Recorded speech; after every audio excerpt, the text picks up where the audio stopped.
आज एक बहुत सुंदर विषय बांटने जा रही हूँ। इस चित्र को गौर से देखिए। प्रश्न चिन्ह बने इस आकृति में हमें 7 बिंदु नजर आते हैं। इन 7 बिंदु को 7 नक्षत्र माना जाता है। इन्हें सप्त ऋषि मंडल के नाम से जाना जाता है।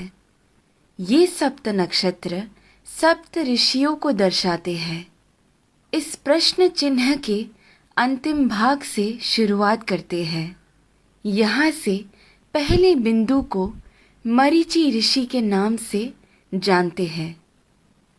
उसके बाद में जो बिंदु है वो कहलाते हैं ऋषि वशिष्ठा। ऋषि वशिष्ठा की बाईं ओर आपको एक छोटा बिंदु नजर आएगा। ये बिंदु ही है अरुंधति। ऋषि वशिष्ठा के बाद आते हैं ऋषि अंगीरसा। फिर आते हैं ऋषि अत्रि। फिर दाईं ओर की तरफ मुड़ते हुए जो बिंदु आता है वो है ऋषि पुलस्त्य। उसके बाद आते हैं ऋषि पुलह और फिर ऋषि क्रतु। ऋषि पुलह और क्रतु के अंतर को 5 गुना मिलाकर नीचे की तरफ आएंगे तो वहां बसे हैं ध्रुव नक्षत्र। सदा उत्तर में रहने की वजह से उसे ध्रुव नक्षत्र कहा जाता है। इंग्लिश में हम इसे नॉर्थ स्टार के नाम से जानते हैं। बाल्यावस्था के ध्रुव नक्षत्र अगर उत्तर में बसे हैं तो वृद्धावस्था के अगस्त्य नक्षत्र दक्षिण में बसे हैं। अगस्त्य और ध्रुव नक्षत्र हमेशा उसी स्थान पर ही पाए जाते हैं। इन दोनों के बीच में मौजूद आकाश गंगा सतत घूमती रहती है। इस कारण से हमारी धरती अक्ष के ऊपर घूमकर घूमती रहती है। ये सच है कि सारा जगत भगवान के इर्द गिर्द घूमता रहता है, लेकिन वो हमें कभी नजर नहीं आ सकता। भूमि के अनेक कालों में से उसे 4 काल में छांटते हैं।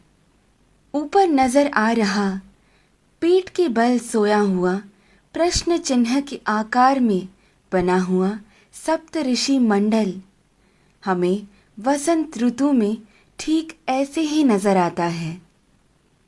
आगे बढ़ते हुए शिशिर ऋतु यानी ठंड के मौसम में हमें सप्त ऋषि मंडल ऐसे नजर आता है।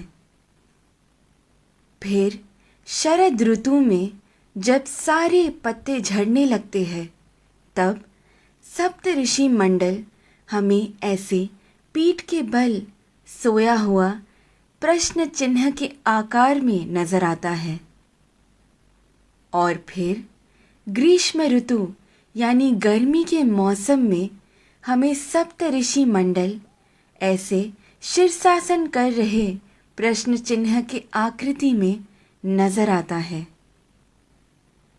चाहे जो भी हो, जब हम ये सारे प्रश्न चिन्हों को एक साथ में देखते हैं, हमारे सामने एक विशेष आकृति हमें बनता हुआ नजर आता है। वही कहलाता है हमारा स्वस्तिक। स्वस्थ का मतलब है आरोग्यवान। स्वस्तिक का महत्व मेरे पिता मुझे हमेशा से बताते आए हैं, लेकिन हर क्षण प्रयोग में ला रहे इस स्वस्तिक का जन्म कहाँ से हुआ ये आज मेरे पिता द्वारा जाना, जो आप सभी में मैंने बांटना चाहा। ध्रुव नक्षत्र को देखते हुए हमें ये मालूम होता है कि हम पूरी जिंदगी जिस दिशा की ओर बहते जा रहे हैं वही है उत्तर दिशा। इसीलिए शायद हमारी भूमि पर भी दक्षिण में अधिक जल है और उत्तर की ओर अधिक ज़मीन है। इस विषय को इतनी सुंदरता से वीडियो के रूप में बनाकर आप सभी को समझाने का श्रेय जाता है मुक्ता जी को। धन्यवाद तत्परा अहोरात्रा।